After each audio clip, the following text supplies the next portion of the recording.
একটা ছোট গ্রামের পাশে জঙ্গলে বাস করত শিয়াল আর খরগোশ। শিয়াল ছিল খুব চালাক, আর খরগোশ অলস আর একটু বোকা। হায় খরগোশ, তুমি আজ আবার কোথায় যাচ্ছ? কিছু না শিয়াল, ভাবছিলাম খেতে কিছু খুঁজবো, যদি সহজে পাওয়া যায়।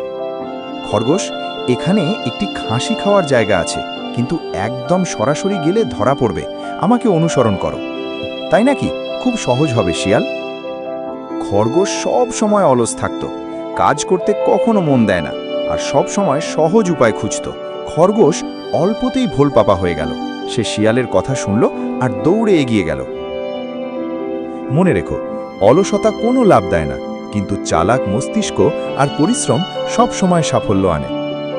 শিয়াল, তুমি ঠিক বলেছ, আমি পরিশ্রম করব আর অলসতা দূরে রাখব। দেখো, যখন তুমি বুদ্ধি আর পরিশ্রম মেলাবে, তখন সত্যিই সফল হবে। এইভাবেই শিয়াল খরগোশকে শিক্ষা দান করল। পরিশ্রম ও বুদ্ধির মিশ্রণেই আসে সাফল্য।